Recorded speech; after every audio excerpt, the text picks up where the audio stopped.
हमने आज तक सतयुग, त्रेतायुग, द्वापर युग, इन युगों में ही अपने भारत देश की सीमा को गांधार के उस पार और ब्रह्म देश के उस ओर तक ही सुना है। इसी को आर्यावर्त कहा जाता था। लेकिन कलयुग में ऐसा क्यों नहीं है?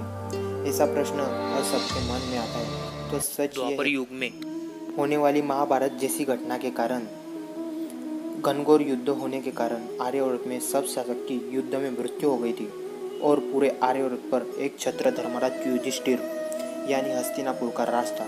और भगवान श्री कृष्ण के मृत्यु के बाद कलयुग की शुरुआत और पांडवों का राज त्याग करके स्वर्ग की ओर जाना, ऐसी घटनाओं के बाद भारत पर विदेशी आक्रमण होने लगे और उसमें हर राजा के अपने अपने मतभेदों के कारण आर्यावर्त के कई हिस्से हो गए थे। ऐसी घटनाओं से हजारों वर्ष तक चलने के बाद कलयुग के 3000 वर्ष बीतने के बाद आर्यावर्त में एक महान शासक का जन्म हुआ। वे मालवा साम्राज्य की राजधानी उज्जैन के महाराज गंधर्व सेन के पुत्र राजा विक्रमसेन थे और उसी वक्त शक नाम के कुछ विदेशी आक्रमणकारियों ने उज्जैन पर हमला कर दिया था। उस वक्त आर्यावर्त में शकों के 4 राज्य भी थे।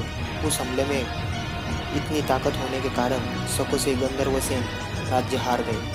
वे मालवा के जंगलों में अपने परिवार के साथ और अपने पुत्र के साथ चले गए थे।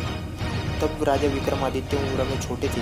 वे बालपन से ही घोर शिवभक्त थे और युद्ध नीति भी अच्छे से ही जानते थे। उन्होंने जंगलों में ही रहकर उन्होंने प्रत्येक गांव से युवाओं को लेकर एक बड़ी सेना तैयार की। उस सेना का नाम उन्होंने भैरव सेना रखा। भैरव सेना का हर एक सैनिक शिवभक्त था। जब सेना पर पूरी तरह सज्ज हो गई तब उज्जैन के महाकुंभ की यात्रा भी हो रही थी। उसी वक्त भैरव सेना का हर सैनिक साधु संत ऋषि मुनि इनके भेष में जाकर उज्जैन नगरी के गांव-गांव में, उज्जैन नगरी के आजू बाजू में सब तरफ फैल गए। पूरी तरह उज्जैन नगरी को घेर लिया और कुंभ के साधु संत के स्नान होने के बाद और सैनिकों ने भी स्नान पूरा करने के बाद भैरव सेना ने उज्जैन पर हल्ला बोल कर दी और जो घनघोर युद्ध चला, जैसे श्री कृष्ण की नारायणी सेना का हर योद्धा स्वयं नारायण के बाद ही युद्ध करते थे, वैसे ही भैरव सेना का हर एक सैनिक महादेव के रुद्र अवतार की तरह युद्ध कर रहे थे। भैरव सेना ने उज्जैन को जीतकर विक्रमसेन को राजा बना दिया। विक्रमसेन ने भारत में जितने भी शकों के राज्य थे वे सबको हराकर उन्होंने वापस ले लिया।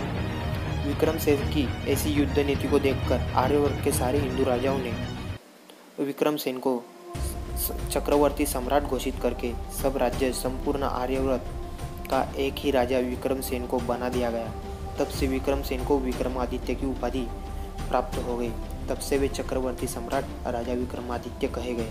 विक्रमादित्य की ऐसी युद्ध नीतियों से उन्होंने आर्यावर्त के उस पार अरब के पहले मिस्र देश को हराकर वो भी उनके अधीन हो गया। फिर इराक, ईरान, पूरा आशिया खंड और यूरोप खंड उन्होंने अपने अधीन कर लिया। उनसे पूरे विश्व के राजा युद्ध करने से डरते थे। युद्ध तो सही, छल से मारने की भी किसी की हिम्मत नहीं थी। रोम के जूलियस सीजर नामक एक क्रूर शासक था। उसको सम्राट विक्रमादित्य ने हराकर उसे बेड़ियों में डालकर उज्जैन नगरी के गलियों में फिरवाया था। रोम देश में भी इसका उल्लेख मिलता है कि कोई अंधी की तरह एक सेना आई और वो हमारे राजा को उठाकर लेकर चली गई। राजा विक्रमादित्य का वर्णन स्कंद पुराण और भविष्य पुराण में भी मिलता है। राजा विक्रमादित्य एक महान योद्धा होने के बाद वे राजनीति में भी निपुण थे। उनके पास नवरत्न मंत्री भी थे। कोई गणित का तज्ञ था तो कोई विज्ञान का तज्ञ, कोई श्रेष्ठ कवि थे। उनके ऐसे राजकाल में धार्मिक कार्य बहुत होते थे। अधर्म तो उनसे मानव डरता ही था।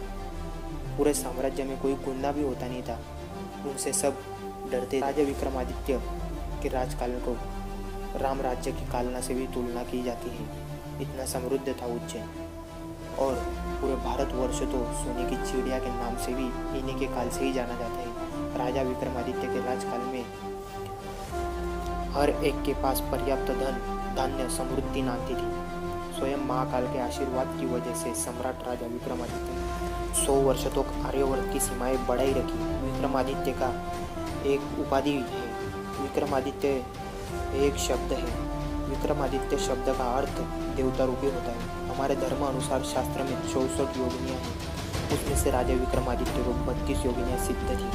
उसमें से एक योगिनी भी हमने सिद्ध कर ली तो हम सब जन्म मृत्यु के चक्र से मुक्त हो सकते हैं। इस महान सम्राट का इतिहास विदेशी आक्रमणकर्ताओं के कारण मुगल और अंग्रेजों ने दबाने की कोशिश की। इसलिए हमारे भारतवर्ष के हर एक जवान इतिहास से परिचित नहीं है। इसी तरह हमारे भारतवर्ष के भारत माता के कोट में बहुत बड़े बड़े महान योद्धाओं की निर्मित हुई है। ऐसे ही महान योद्धाओं की जानकारी हम आगे भी लाते रहेंगे हमारे YouTube channel history of Aryavarta पर। तो मिलेंगे दोस्तों, तब तक के लिए।